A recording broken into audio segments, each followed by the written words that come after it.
Bonjour tout le monde. Merci de vous joindre à nous aujourd'hui pour cette annonce importante. En tant que secrétaire parlementaire pour le ministre de l'Immigration, Réfugiés et Citoyenneté Canada, c'est un plaisir de vous accueillir de façon virtuelle cet après-midi. Today, we announce new public policies to establish a one-time pathway for temporary to permanent residency. Je suis accompagné du ministre de l'Immigration, Réfugiés et Citoyenneté Canada, l'honorable Marco Mendicino. Let me also introduce our guests, who are all great examples of exemplary integration and success in Canada. Ms. Shaladi Gupta is a registered nurse in Ontario since 2011. She is an internationally educated nurse from India and has many years of experience working in long-term care homes, surgery clinics, and community college as a nurse educator. Dr. Joseph Wong studied medicine at McGill University and later in New York City before returning to Canada after graduation. In 1994, he opened up the Yi Hong Center, which offers culturally appropriate care for more than 15,000 seniors across the Greater Toronto Area, and he's been recognized many times for his contributions. Dr. Mohammed Al-Mansab is currently the Cardiac Surgery Fellow at the Toronto General Hospital. He graduated from Guangxi Medical University in 2004 and practiced in different countries before coming to Canada in 2018. And finally, Mr. Joe Wong, who is currently the University of Toronto Vice President International, as well as a professor in the Department of Political Science. He is the Ralph and Roz Halbert Professor of Innovation at the Munk School of Global Affairs and has held the Canada Research Chair in Democratization, Health and Development for 2 full terms ending in 2016. C'est un plaisir pour moi de maintenant passer la parole à notre ministre Marco Mendicino.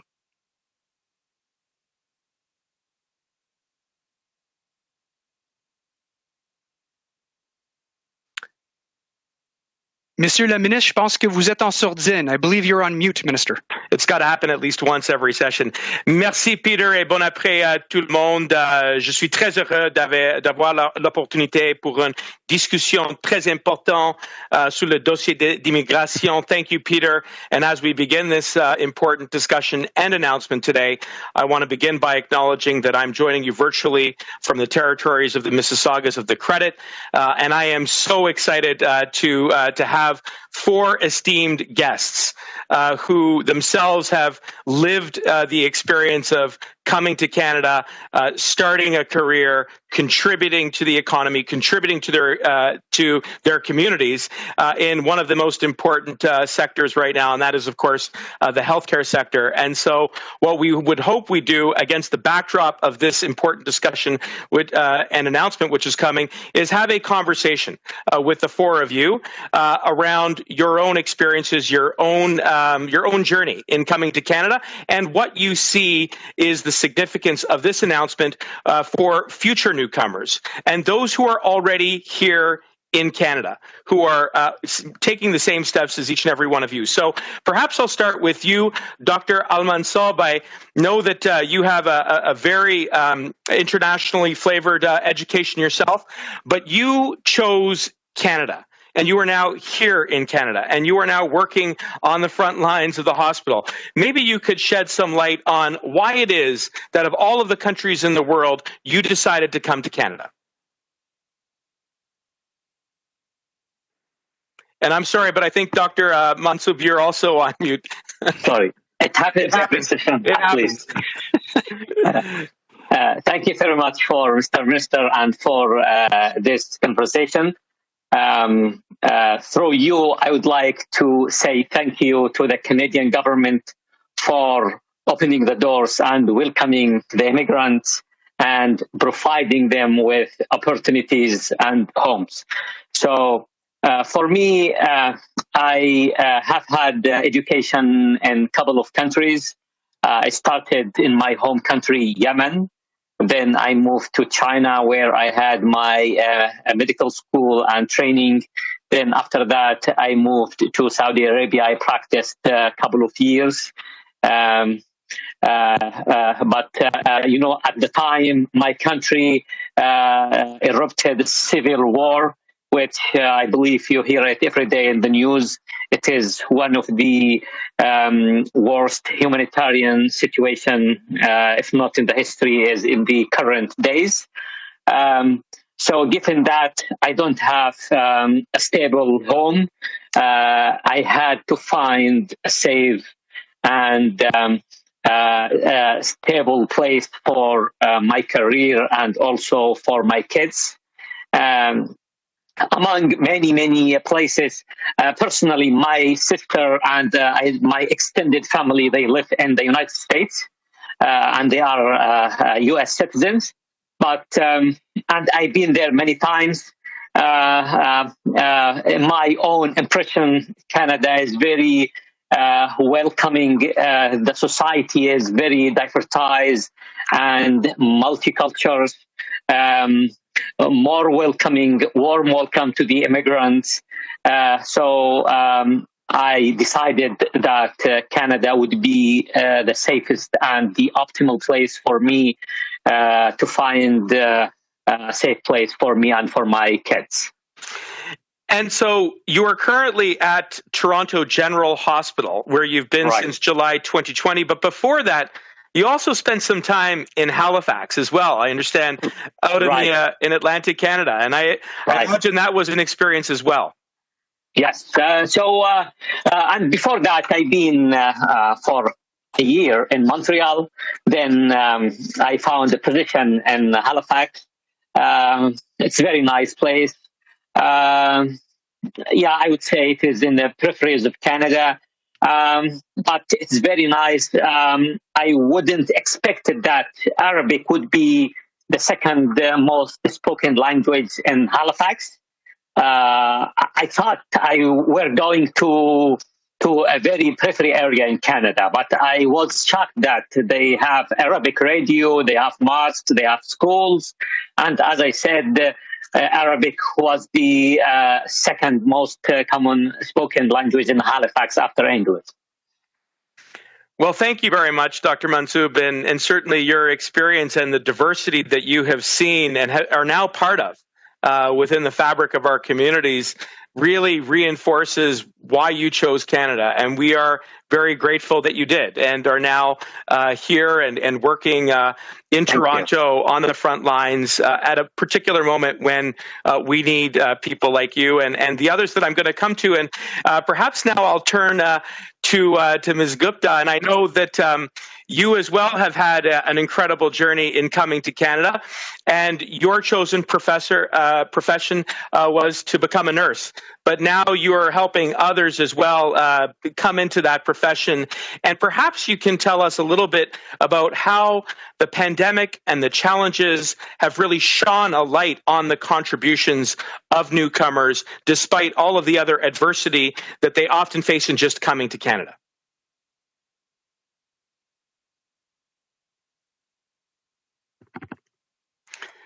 We need you to come off of mute.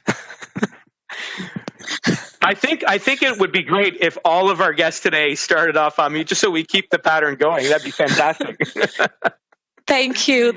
And it's a great honor to be here to speak on behalf of thousands of incredible temporary foreign workers and internationally educated nurses who have contributed immensely in this pandemic.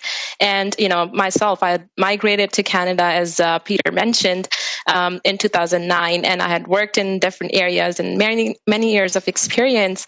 Internationally educated nurses contributed immensely during this COVID crisis and bravely stepped up and put themselves in harm's way. I personally know hundreds of nurses who have left their jobs in Tim Hortons McDonald's and worked as nurse aides, development service workers, RPNs, and registered nurses in several healthcare facilities across Canada. And a change in status is actually transformational for temporary foreign workers in many ways. Instead of packing suitcases and returning back to their countries or becoming discouraged and ending up working at Tim Hortons, they can actually put down roots here in Canada and more fully contribute in Canada in a wide range of roles, including in our hospitals and care homes. I have nurses that I know who actually worked in those long-term care homes where military was deployed, and they're registered nurses. And once their permanent resident status is obtained, they can explore more careers and they can further their education more easily, and have the certainty ahead of them that will allow them to start their own businesses one day in healthcare, because we need a lot of innovation. And Canada is an immigration paradise for me, because when I got my permanent resident status in 2013, I could buy my home at lower interest rate and study in university for further education, paying less tuition fees, and starting my own business. So the skills and expertise will be channelized and utilized for the betterment of economy and future of Canadian healthcare system. Yeah.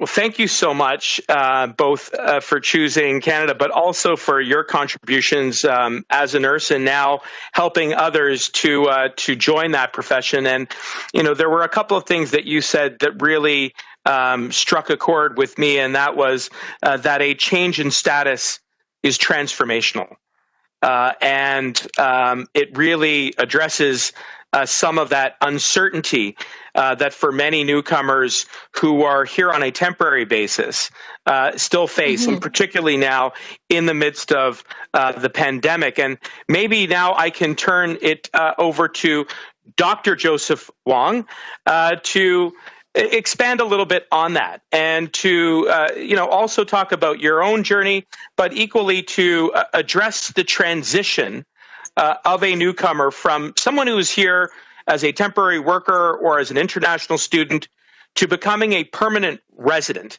And what does that mean on an individual basis for that individual, for the person who is here to take those steps in becoming Canadian? Thank you very much, Mr. Minister. I am happy to share my experience with all. Actually, I studied engineering at McGill, and I took medicine in Albert Einstein in New York City. So I had a very clear choice whether I could and I would stay in the United States or come back to Canada. So I make a very conscious choice of coming back to Canada to practice, because I love the social system in Canada. It's a universal medical care. So people have the rights to access to proper medical care without a lot of money in their pockets. So irrespective of your wealth, you could get very good and proper medical care in Canada. That's what I care. That is why I come back despite a greener pasture on south of the border. So it is a clear conscious choice that I chose to come back. And I have been back for over 46 years now, and I have been a family physician and working in downtown Toronto.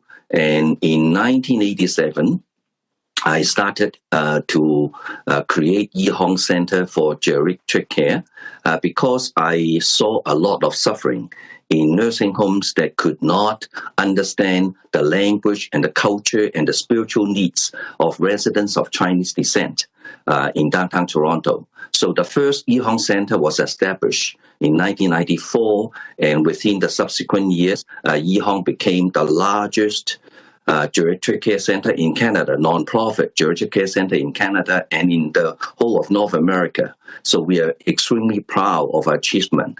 So, but the achievement is based on a lot of teamwork. So I saw it firsthand about how new immigrants and newcomers in this country contributing to various levels of our excellent healthcare system in Canada. So a lot of PSWs and nursing practitioners. So I agree with Ms. Gupta very much that these people, they should be able to utilize what they learn, their own knowledge to the fields that they have the most to offer, and they could satisfy the most potential in Canada. And Canada is a land of opportunity, no question about it. I experience it, and I think that Canada gives us the kind of the elements of success everybody could succeed in Canada. So from my work in Yi Hong Center and also in geriatric care, because Canada is aging like everywhere else. So we do have a big seniors coming on board who require different services. And for Ontario alone, in the next 15 years, we have to create 30,000 new long-term care beds. And from what I could appreciate, Ontario would need to produce or would need upward of 200,000 new PSWs to help us in our healthcare system. And across Canada, it is at least 500,000 new PSWs that we would require. We cannot produce all by our own. I think that accepting new immigrants, recruiting new immigrants and newcomers in Canada is the key to go. Without those people coming to help us, we would have a horrible system. We would not be able to sustain good quality medical care and good quality personal care to our aging population in Canada.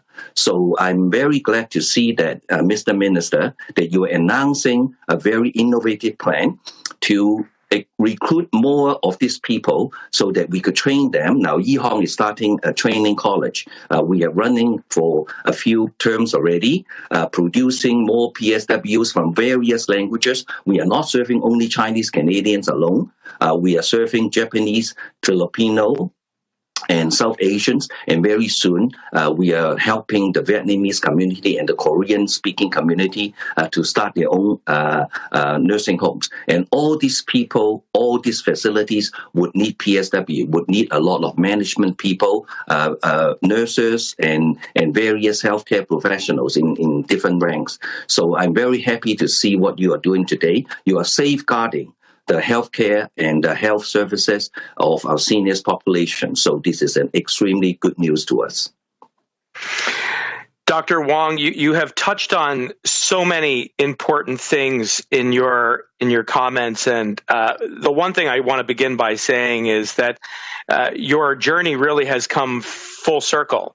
As a newcomer who took up an education but then traveled south of the border, and then making a conscious choice to come back because of the uniquely Canadian quality of life and hallmarks which we enjoy, including universal health care, which is so important, particularly now at this juncture as we face a pandemic, but equally as our challenges demographically because of the declining birth rate are increasingly pressing, which is why I'm inspired by your work in providing health care to our seniors and our retirees.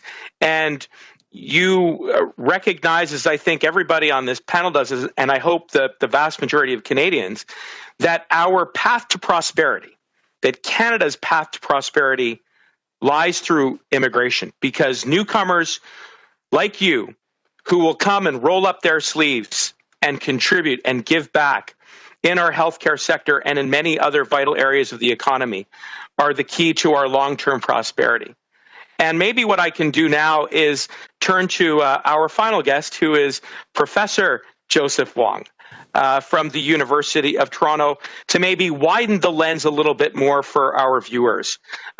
We've heard about why newcomers choose Canada. And we've heard about how in the midst of the pandemic, newcomers are stepping up despite the adversity and the challenges of coming here. And we heard from Dr. Wong about the importance of having permanent status and giving back, particularly to the healthcare sector. But what does it mean for all of Canada? And can you give us your thoughts about how this announcement today will be important for individual newcomers, but also to really drive that long-term path to prosperity for all Canadians?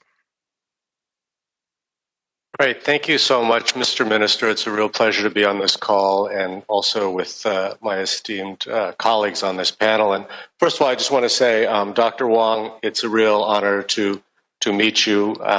Over the course of my career, I have been congratulated mistakenly for many of your achievements. And so I'm grateful for that, but I'm also really honored.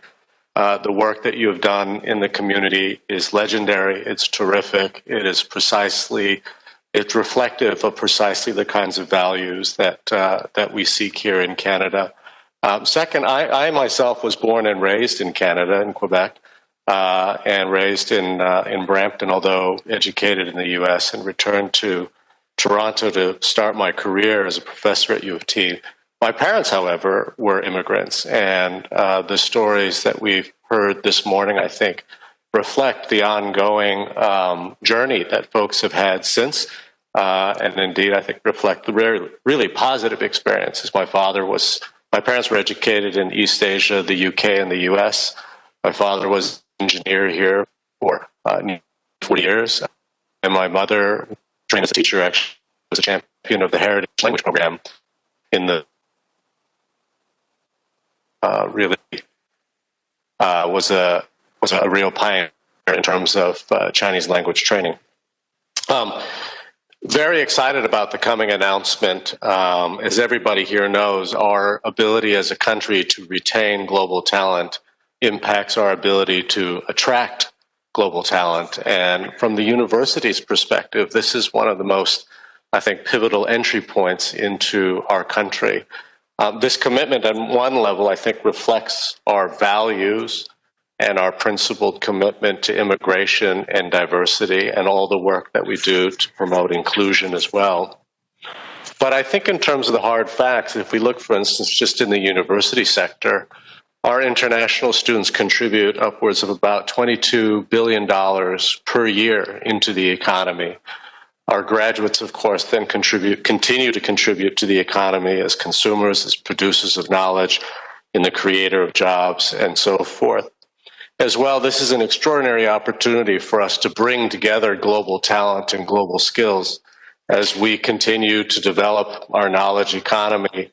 We know that it's imperative that we draw talent from around the world and expertise from around the world. And this is absolutely integral to our long-term strategy in terms of the economy, but also in the near term as well. And last thing I would say, in terms of the international students that we have at the university, and specifically I can speak to the University of Toronto, it's not only an extraordinary opportunity for international students to be studying here and to have the opportunities that are available to them afterwards, it's an extraordinary opportunity for all our students. What a terrific privilege and opportunity it is for our Canadian students to be interacting with, to be learning with, to be sharing with international students who bring with them different points of view, varied perspectives, different lived experiences, and so forth. And so when we think about our student body, and I know I speak on behalf of the entire post-secondary education sector here, it's not just about the incoming international students, but it's the impact that they have in our classrooms and our labs. And indeed, it prepares all of our students, our future young leaders, professionals, workers, and so forth, to really enter into an economy, a Canadian economy that's globalized, that's diverse, that has to be respectful of different cultures and traditions. So I would say, again, as an educator, as a professor, what a privilege it is for us to have all of these international students, and what an amazing opportunity it is for us to attract even more of them by assuring them a pathway that they're able to continue to reside and to continue to develop themselves in our country. Thank you. Thank you, Professor Wong. And I would say that on behalf of both of the Joseph Wongs who are on today's panel, that you both enjoy the benefit of a name that imports with it great distinction and exceptional contributions in the scholarly field and in the health field and in the community. So you could pick a worse name to be mistaken for Professor Wong, but really underlining the importance and the significance of the contribution of international students to Canada. And I have often highlighted the importance of international students to our economy in a typical year, over $21 billion to the GDP. But as you point out, it's much more than that. It's the diversity. It's the varied experiences of students who come from all over the world who really do enhance, I think, the caliber of education that they partake in our campuses here in Canada, including at the University of Toronto. And I do want to take a moment to really highlight the strong collaboration and cooperation that we have received from the University of Toronto and so many other universities and colleges right across the country so that we could keep this corridor open. And as a result, I do believe that we will continue to accelerate our economic recovery, and that following the announcement today, those that graduate from an institution here in Canada, that they will have a fast pathway to permanent residence, which will indeed drive that long-term path to prosperity. To the four of you, I'll just say in conclusion, thank you very much. Merci beaucoup. Thank you for choosing Canada. Thank you for lending all of your energy and your enthusiasm and your passion for immigration and for essentially protecting the promise that Canada offers those around the world. I have found this to be a very positive discussion amidst a very challenging time, and that is really the backdrop that we do find ourselves against. But it is because of your work and because of your belief in Canada and because of the way in which you are sharing your experiences in your professions and in your lives that I think we all have good reason to be optimistic about the future of Canada. And today's announcement will be one more step along that important path. So in closing, let me just say thank you very much. Thank you. To end this, I would like to say this will be an amazing news coming up in short time. And for all those nurses who are working in Tim Hortons, your journey from bagel to needle is going to be a quick solution, this innovative pathway. Thank you. I couldn't have concluded it on better words. Merci beaucoup, tout le monde. Thank you very much for participating in today's discussion.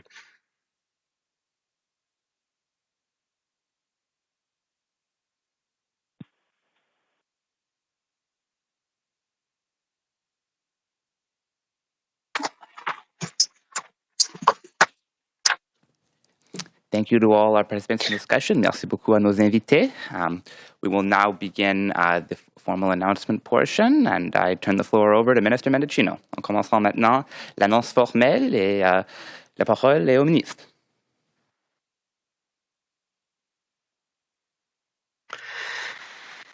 Good afternoon. Bon après-midi. And as we begin, I'd like to acknowledge again that I'm joining you from the traditional territory of the Mississaugas of the Credit. Merci de vous joindre à nous pour cette annonce importante. I hope everyone is staying healthy and that the arrival of spring represents a period of renewed optimism as we continue to fight the pandemic together. And I want to thank once again our esteemed guests for joining us on that wonderful panel that we just concluded. Dr. Al-Mansoub, Ms. Gupta, Dr. Joseph Wong, and Professor Joseph Wong. Thank you again for choosing Canada and for all that you are doing to protect the promise of Canada for those newcomers who are yet to arrive and those who are already here. We have come so far. This last year has been like no other. Our country, and indeed the whole world, has faced stormy seas. Yet even as the waves of the pandemic have grown higher, Canada has kept our ship moving forward with a sharp eye on the horizon. For a country destined to grow, that has meant making smart choices when it comes to immigration. Since COVID-19 first arrived on our shores, we have charted a course guided by one North Star, that immigration is key to Canada's short-term economic recovery and long-term prosperity. Fundamentally, we know that by attracting and retaining the best and the brightest, that we will add more jobs, growth, and diversity to our economy. That's precisely the goal of our 2021 Immigration Levels Plan. And today, we take a big step towards delivering on it. Since the onset of the pandemic, we've introduced effective health protocols at the border, which have allowed us to keep corridors open for essential workers, students, and families. We're making sure that we provide reinforcements to our economy by attracting the skills and experience we need, showing compassion by reuniting loved ones, and continuing the important humanitarian work that Canada is known for around the world. Simplement, les nouveaux arrivants sont au cœur de notre réponse à la pandémie. It's been inspiring to see how newcomers have stepped up in our communities. The pandemic has shone a light on their contributions. Newcomers are working in our hospitals, in our long-term care homes, and I want to take a particular moment to thank the doctors, the nurses, the support workers, and all of the healthcare workers who have been going flat out for so long. And so many other sectors, we are seeing newcomers stepping up, and they can be the reinforcements that we need right now. To quote Dr. Naomi Lightman, the most vulnerable workers to the most vulnerable clients under the most challenging working conditions. Even though their status is temporary, newcomers already demonstrate uniquely Canadian qualities: service, compassion, and care for their neighbors. At the same time, while many newcomers work on the front lines of the pandemic, they also wrestle with the uncertainty of their future in Canada. Newcomers are here for us, and we should be here for them.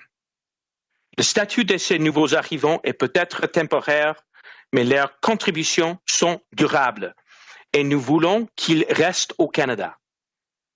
Our immigration system has long been focused on those who will contribute. Now, we have a unique opportunity to recognize those who are already contributing. And that brings me to today.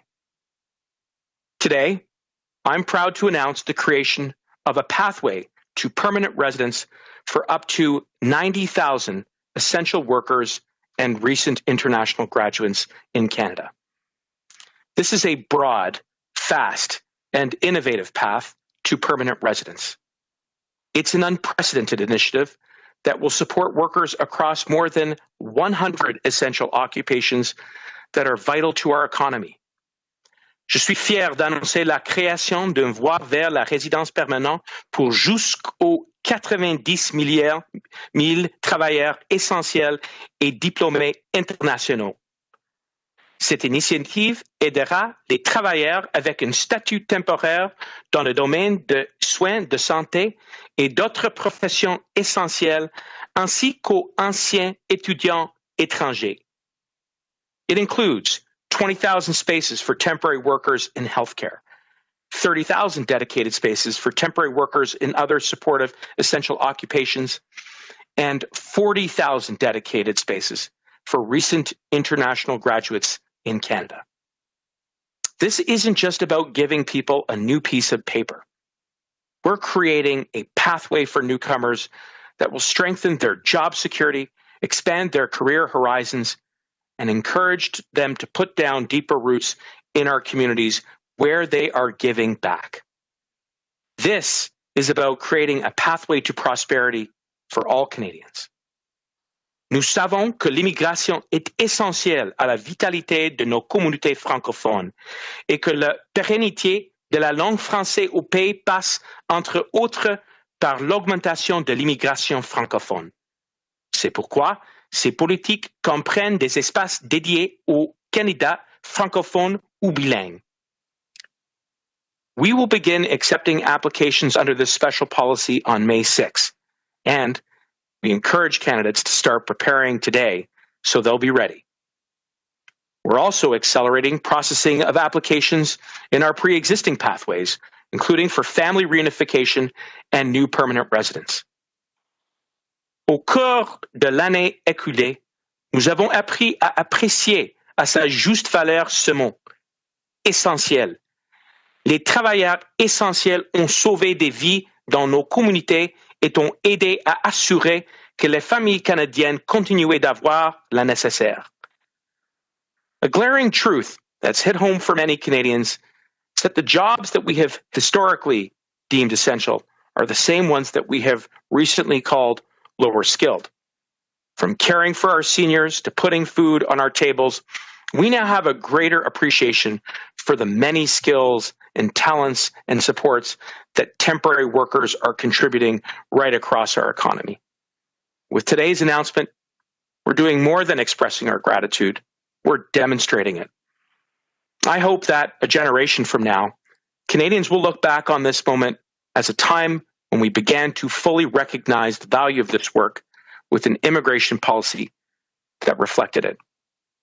And so to return to the beginning of my remarks, the pandemic has shown that we need to take an all hands on deck approach. That's what today's announcement is about. Bien que beaucoup de choses aient changé au cours de la dernière année, une réalité demeure. L'immigration reste essentielle pour l'avenir du Canada. What began as temporary changes to keep our economy going are now blossoming into a wider shift in how we see and treat immigration to Canada. Today is a milestone, and I look forward to seeing the difference it will make for many years to come. We're keeping our ship on course to help Canada achieve its full potential. And our country can only reach its full potential if everyone in it reaches theirs. Thank you. Merci.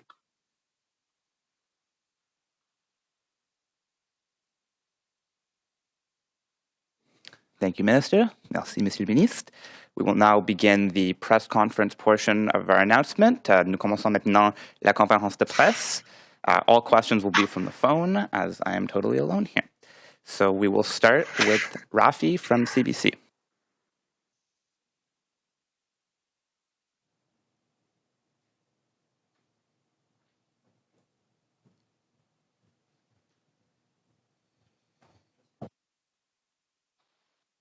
Okay. Operator, we're ready for the first question. Nous sommes prêts pour la première question. Oh, I'm sorry. Thank you. Merci. Please press star 1 at this time for any questions. S'il vous plaît, appuyez sur étoile 1 maintenant pour poser une question. You may cancel your question at any time by pressing star 2. Vous pouvez appuyer à tout moment pour canceller votre question sur les touches étoile 2. There will be a brief pause while the participant register for questions. Il y aura un court délai vous permettant de vous enregistrer dans la file d'attente pour la période de questions. Thank you for your patience. Merci de patienter.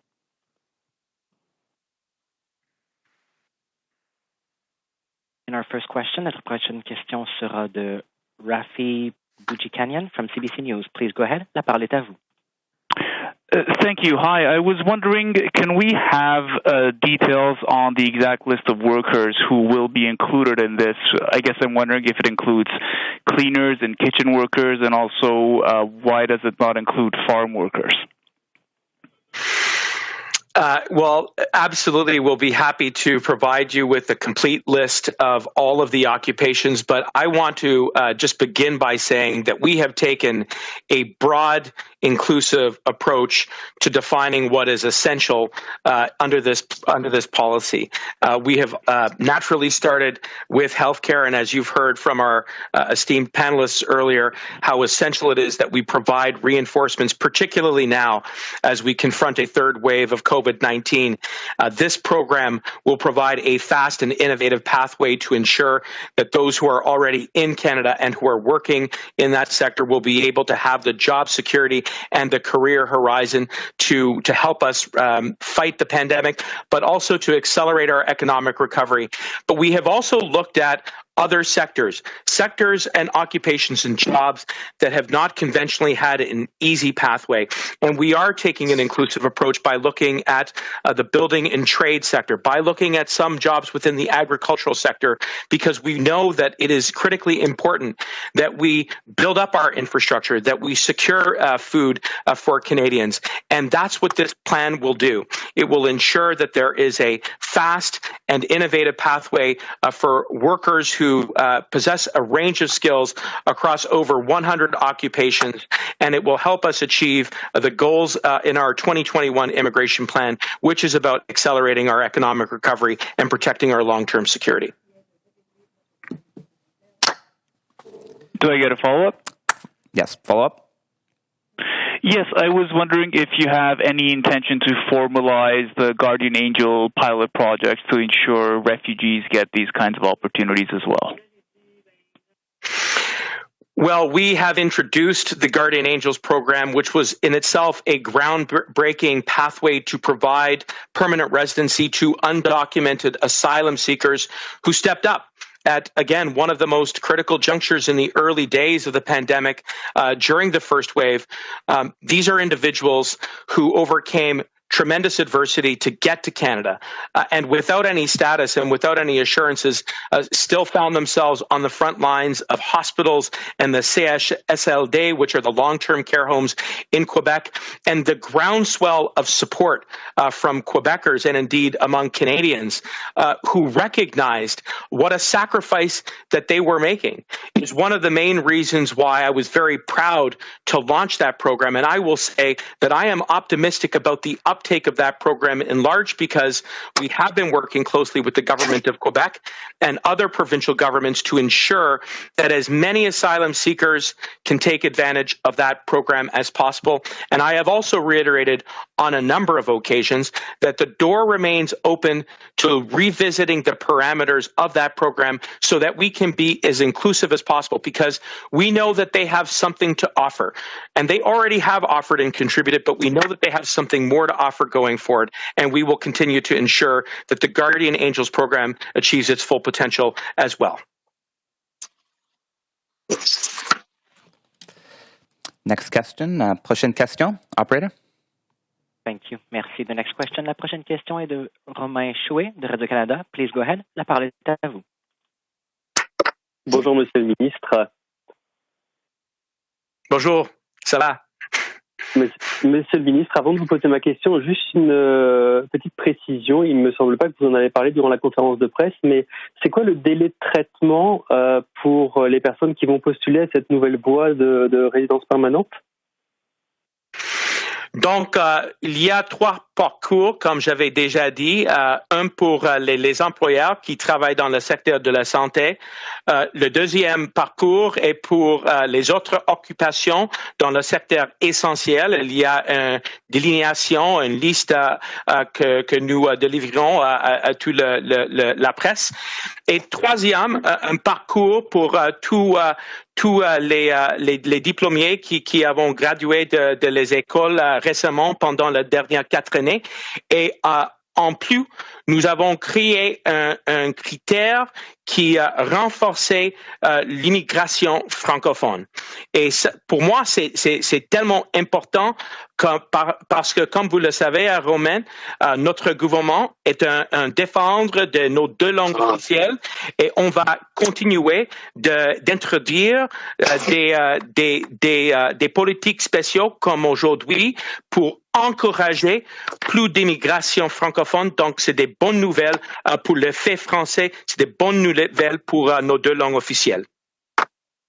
En fait, c'était pas la question que je vous demandais, Monsieur le Ministre, mais je vais vous la reposer avec ma question justement, et ensuite je vous ferai un follow. Mais ma question, c'était juste, ma précision, c'était juste combien de temps ça va prendre pour que les personnes qui pourront postuler à ce programme-là auront leur résidence permanente. Maintenant, je vous pose juste ma question en même temps. Est-ce que vous avez eu des discussions avec le gouvernement du Québec? Ce qu'on comprend, c'est que le gouvernement du Québec n'a pas voulu visiblement postuler à ce programme-là avec vous, les travailleurs québécois, les travailleurs temporaires québécois, travailleurs du milieu de la santé, les étudiants étrangers ne sont pas concernés par ce programme-là. Je me trompe? Donc, juste un petit précis sur votre première question. Il y a une liste de critères pour les travailleurs. Donc, un candidat besoin 1 an d'expérience travaillant au Canada au minimum. Et pour les étudiants et les diplômés qui avaient gradué de les écoles, il faut que c'est un diplômé récemment pendant les dernières 4 années.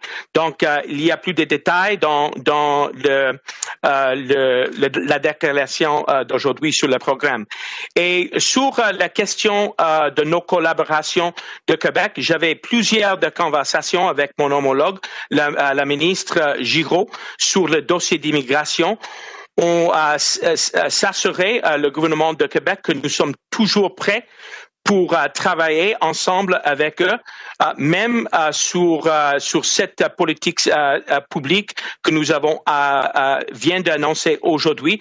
La porte est ouverte, il reste ouverte pour le Québec s'ils veulent participer. Et au même temps, on continuait de délivrer tous les travailleurs temporaire que le Québec a besoin. Et ça, pour moi, est très important parce que nous partageons la perspective que l'immigration est là pour renforcer l'économie.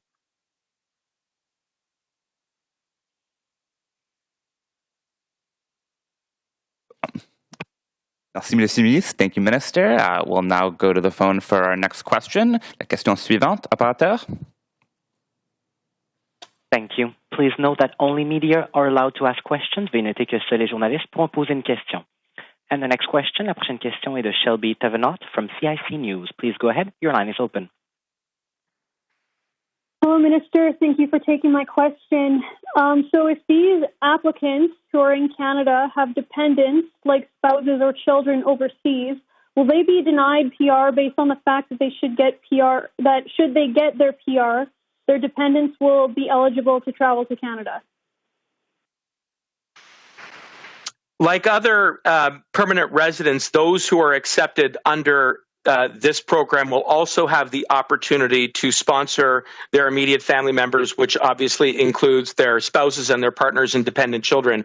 But I just want to take a moment to underline something very important.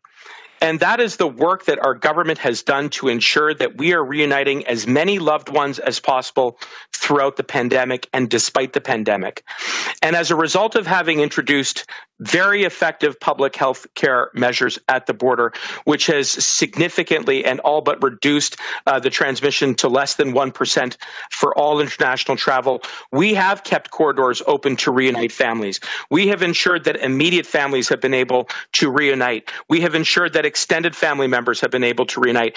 We have ensured that those individuals who are coming for compassionate reasons have been able to reunite with their loved ones in Canada, but we have done it safely. And we have done it safely because we have added resources to the border and because we have put in place the protocols that are informed by the best public health care advice that has been available to us.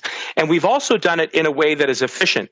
You know, on the issue of ensuring that loved ones can be together throughout the pandemic, we set a 14-day service standard to turn around and process those decisions. We are now well below that service standard. We are turning around those decisions within 3 to 4 days. And that is a reflection of how important it is that we continue to find ways to reunite families in these very challenging circumstances. And today will be another way in which we fulfill that commitment. Thank you. Do I get a follow-up? Yes, you do. Okay, you're saying this is going to be a fast immigration program. What are the estimated processing times for the new programs? Well, we will have full details about that, but I want to really underline the word that you began your question with, which is that it will be fast. And the reason is simple. The faster that we can welcome permanent residents, the faster we can recover our economy. The faster we can create more jobs, the faster we can propel our long-term prosperity. And that is at the very core of our 2021 immigration levels plan. It's that we know that the immigrants and the newcomers that come create jobs. And you heard it in our 4 panelists from Dr. Al-Mansoub, Dr. Wong, Ms. Gupta, and Professor Joseph Wong. All gave testimony to the fact that the newcomers who come roll up their sleeves, they contribute in the healthcare sector, and they drive our economy going forward.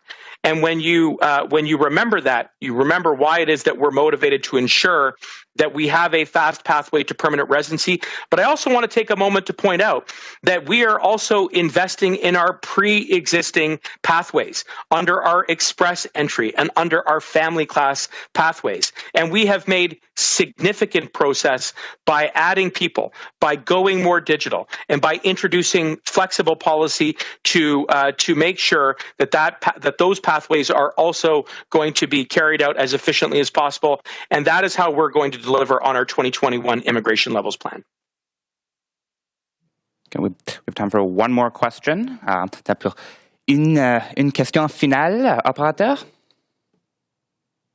Thank you. Merci. The next question. La prochaine question est de Jean Nouma Goudou de Intexto Journal Nous. Please go ahead. La parole est à vous.